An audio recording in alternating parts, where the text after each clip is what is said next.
Hi everybody, I'm Jack Canfield. I want to welcome you to this. I'm sitting here with Patty Aubrey, who's been my business partner for 30 years. She's the president of the Canfield Training Group. She was the president of Chicken Soup for the Soul. She is the co-author of how many Chicken Soup for the Soul books? You always ask me this and I never can remember. I don't know, 12, 14, something. Somewhere in that way. More than 10. And she's also an amazing coach. She's running all these mastermind groups now and developed something also called Permission Granted, which is a workshop for women, which people are really loving. Mm-hmm. And everywhere I tell people about that, people are getting goosebumps. And so we're going to be sitting here today and we're going to take in some of your questions and revive something we used to do called Ask Jack Calls, but now they're called Ask Jack and Patty Calls. So we're going to both respond to these questions.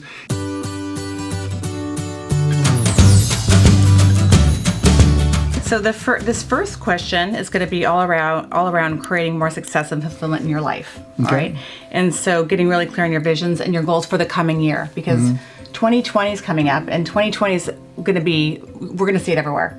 2020, the clear vision, and all of those kinds of things. So we want to help people create that 2020 vision. Oh, we're ending a new decade. We are. It's going to be interesting with all the wonderful things that are happening in the world. Well, when you consider all the technology advances that are happening, all the wars that are going on, all the school shootings, the violence, the what should we call it, the bipartisan divide we're finding not just in America but in countries all over the world, the technology that's putting people out of jobs. There's we all know that Amazon has closed down about half the retail stores in America. So things are definitely changing. So this is a very kind of pivotal point in history. And I think that's the important piece for people to know too, that things are always changing. It does seem like it's faster, so the more grounded we can help them be, the better life can become. Well, I was talking to someone just earlier today about farmers. They were talking about how farmers have to respond to the changes. You plant your crops, but you don't know if it's going to rain, you don't know if it's going to be a drought, if it's going to be too cold. And when the crop's ready, you gotta harvest it. You can't wait and say, I think I'll wait a week, So constantly everything's changing and we have to change along with it. And the only thing that never changes is change. It's always going to be with us. I know. We have to learn how to navigate that. We would just get that, right? Right. Okay, so the first question comes from Tina, and she says, I'm still trying to figure out my true purpose. What's the best way to listen to the universe life purpose for me? I've been asking what's my purpose of my dream job to best serve people for 2 years and still haven't found my true calling. What's your best advice? I would say for someone like you, Trina, rather than continuing to get stuck on this area of purpose, ask yourself, what makes me come alive? What makes me come alive? Where do I feel the most joy, the most excitement, the most passion? You can do something like the passion test. There's a book by Janet and Chris Atwood. We teach the passion test in our Breakthrough to Success and in our Train the Trainer programs. Also, there's a paper and pencil technique you can do in my book, the second chapter, Be Clear Why You're Here, and the Success Principles. But I think most importantly, ask yourself, not so much what does the world need or what's my purpose, because you can get so hung up in the highfalutin kind of quality of all that, but to really say, what do I feel like I want to do? What's being wanted to be expressed through me? What difference do I want to make? Where do I come alive? Where do I wake up? What gives me the most joy? And lean into that and find a way to monetize that. There's always, you can be, if you want to help people, there's coaching, there's teaching, there's training, there's doing all kinds of things. I mean, I know a bus driver in Connecticut who wanted to bring joy to the world. He has one of those little microphones you see on tour buses. He just picks people up taking to work and he tells jokes. He spends the night finding new jokes and humor on the internet, on TV shows, and he tells those jokes on the way to work. So he's found a way within a bus driver's job to bring more joy to the world. So the main thing is ask yourself, what do I love to do? And then find out a way to monetize that. That's what I would say. What would you say?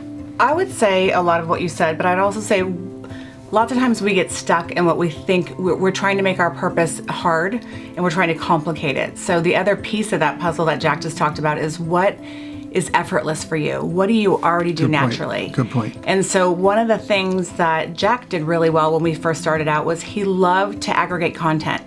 And he loved to bring things together. And who knew that Chicken Soup for the Soul, a book of aggregated stories, would become what it was? You are living your purpose and your passion.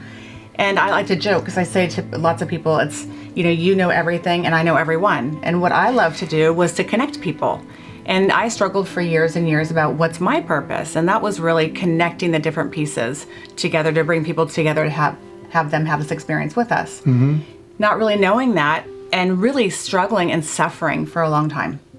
And I see more women that just are suffering. So here's the thing. In chapter 2 of the Success Principles, ask your friends to fill out for you what they think your unique qualities are. Because sometimes we just don't see them. True. You know, so if you were to explain my qualities, they would be different than I would. Not the way I would explain yours are different. And they're even more different 3 decades later because I appreciate your qualities even more. So so I would say that would be how I would add to that. I would say too, you know, I have 3 sons, and one's a drummer in a band, one is a hip-hop singer and a DJ, and the other is in music school right now. So they're all into music, but they're doing what they love to do. And when they do it really well, other people benefit. People love to go to my son's concerts who plays the drum. People love to be in my son who does the DJ work because he just puts together music from all over the world. I mean, literally from Colombia, from Peru, from Europe, from South Africa. And they just love being educated about that as well as having a good time dancing. And then I have a stepson who loves to solve financial problems, and he's working for a private equity company right now. Went to the work business, totally different from the other kids. And then my stepdaughter, she loves to write music, sing music, and do art and hang out with animals. And they are making a difference in the world. Maybe not at the level of a Tony Robbins or a Deepak Chopra or a Dalai Lama, but they're impacting the people that they're meant to impact by doing the thing they love to do. Ready for number 2? I am. Okay. This comes from Rosette. A lot has changed in the world in the past decade of the century. How do we position ourselves for the coming decade, especially as people who are in the space of transformation and personal development? Well, I think 2 things are true. I think everything seems to be moving to more and more online, more and more on demand.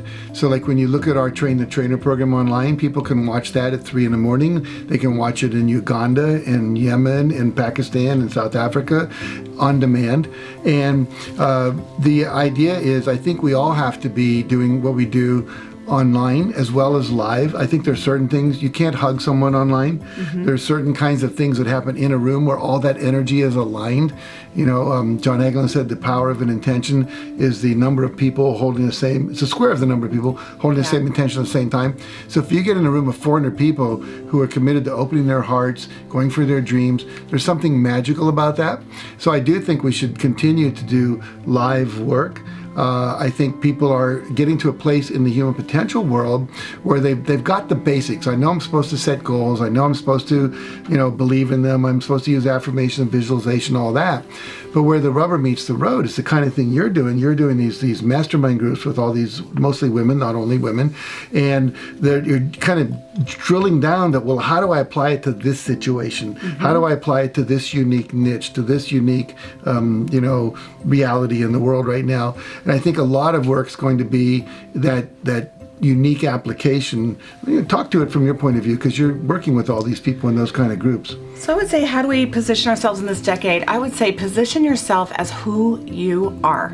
And there's so much stuff out there. I just finished a workshop this weekend and I had some young technology girls come in from a local university and they talked about the comparison game and how they were feeling so inept and not enough. And we're always looking around to see who's doing what. And it's just not scalable. You have to be you. And if you show up as your full self, whether you're online or live, and you're coming from a place that's vibrating from the right space, where you're coming from service, and that's really your purpose and it's not your ego and being important, life works. It just does. So when you show up, others will show up too. And so you're going to give them permission to be who they can become. And the only way to be our full selves and share that is the only way that we should be living at this point, because there is nothing else. I just read a book for a friend of mine. It hasn't come out yet. I asked for a testimonial quote. And it's called You Are Enough. And I think most of us are suffering from, I'm not enough. I have to be more than I really am. And I think what people are asking for today, especially the younger generation, but everyone in general, is more authenticity, more vulnerability. Share your warts and your problems and your fears and your all that stuff, as well as all of your good stuff. Because online, everyone's putting their best photo. They Photoshop it or they pick the best one. Then you compare yourself with that and you're going to lose. Not with my filter. Yeah, there you go. But we always say as soon as you enter the comparison game, you can't win that game. There's always someone that's thinner, richer, more beautiful, whatever it might be. And so just give yourself permission to be you. I've been being more authentically me in the last couple of weeks based on a seminar I just took. And everything's easier. I don't have to pretend I'm what I'm not. I don't have to kind of show up trying to be something more so they'll all think, oh, he's so this, so I can trust him. They trust you more when you're real. And that's what I hear over and over and over. I was just on a panel with Kevin Harrington from Shark Tank, and he was saying the exact same thing. What they're finding with all the products that they're doing is people want real, authentic people. And when you can be that for people and still be doing some extraordinary things, that's what's going to work. Yeah, it's not, we say this all the time in our trainings, it's monkey see, monkey do. It's not do as I say, not as I do. So show up first, and then other people will too. So that is how you can be of service, by showing up first. And I would say one last thing. People are as interested in who you're being as they are in what you know and what you do. Yes. So for me, I know that I've been getting a lot of feedback that my beingness, my love, my joy, my compassion, my unconditional acceptance of people is what creates a safe space that allows people to grow. And so whatever your true essence of being is, show up with that. And, give people permission to be themselves by you giving yourself permission to be yourself. And I think that is the next decade. It's going to be focused more on essence, because we can't outdo technology. We're not going to beat the robot. And so just don't be the robot. It's true. Most of what the information, all that kind of stuff, they can't create that heart. The computers can do it better. It's the love and the caring and the compassion and the encouragement that people are really looking for. Exactly. Okay, number 3. This is an interesting name. Vard Hammam, I think. You have more country knowledge than I. Vard Hammam. Okay. My personality is an extreme introvert, so you can relate to this, which nobody on this will believe. And I dream of being a trainer. To me, it seems like it's two entirely opposite directions. How do I get these two in harmony with each other? Okay. I am an introvert by nature. And a friend of mine who, Ivan Meisner, who you know, who runs business B&I. B&I. What does the N stand for? Business Networking International. Business Networking International. There you go. Anyway, he said he's a situational extrovert. And when he said that, I realized that's what I am. An introvert actually refuels by being alone, listening to music, meditating, by being myself. And I do that. I come to my office and kind of chill out. An extrovert is someone who gets their fuel by being around a lot of people. And so someone like Mark Victor Hansen, our writing buddy with Chicken Soup for the Soul, was an extrovert. I'm an introvert. And the reality, though, is we can show up in an extroverted environment like a stage. I can still learn how to be dynamic, enthusiastic, use humor, raise my voice when I need to, and be calm when I need to, and all that.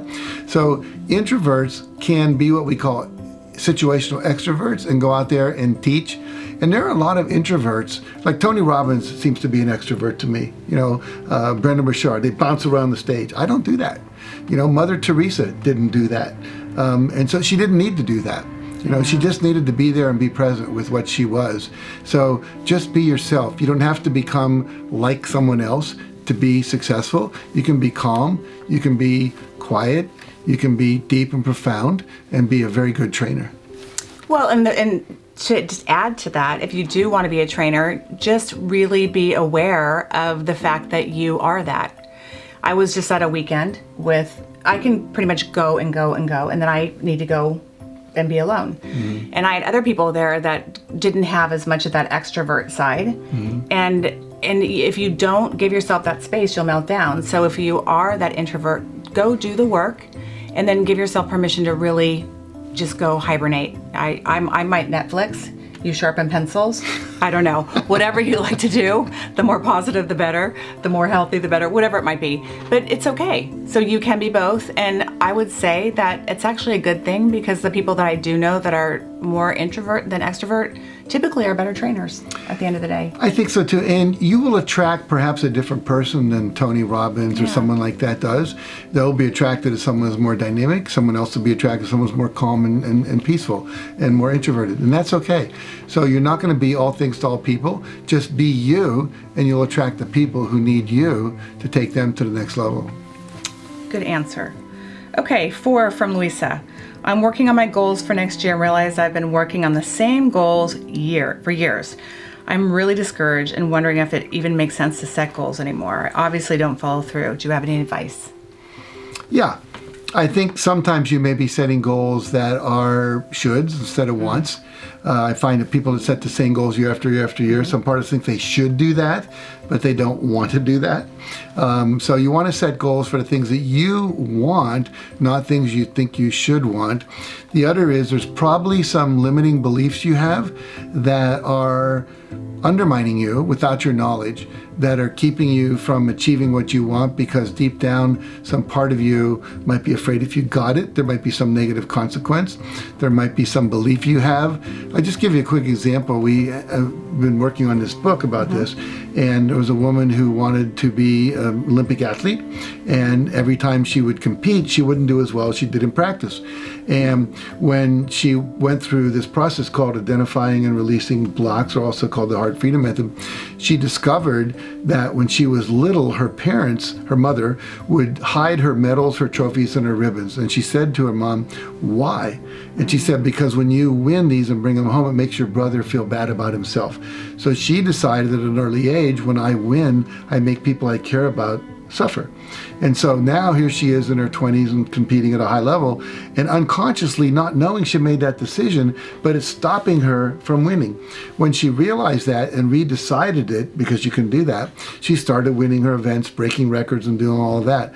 So there's either some subconscious fears or subconscious limiting beliefs, and I would encourage you to come to one of our seminars or attend. We'll be doing a number of things this year where I'm going to take people through that process for free online. Just stay tuned and you'll probably hear about that. So that was the last question for this segment, and we want to encourage you, if you have more questions, please send them in. And if something wasn't clear, ask. We'd love to have more, and that's what I have for today. We're going to be doing this regularly, Ask Jack and Ask Jack and Patty. And if you have a question, you can just put it in the comments below. We monitor that, and we'll look at those questions, and perhaps your question will get answered next time. So we hope you found some value here. And if you did, we really ask you to like it, to let a friend know if you found value, that maybe there's something we answered that you think they would get value from. Let them know about it. And make sure you subscribe to this YouTube channel. So we'll be doing Ask Jack and Patty. We'll also be doing lots of other things, constantly posting stuff here for your value, answering a lot of questions, but also some, what we call podcasts, whatever you want to call them, videos. So make sure to join us, and look forward to seeing you next time. Thanks for joining us again. And sure, make sure you ask a question. We want to be able to answer it for you next time.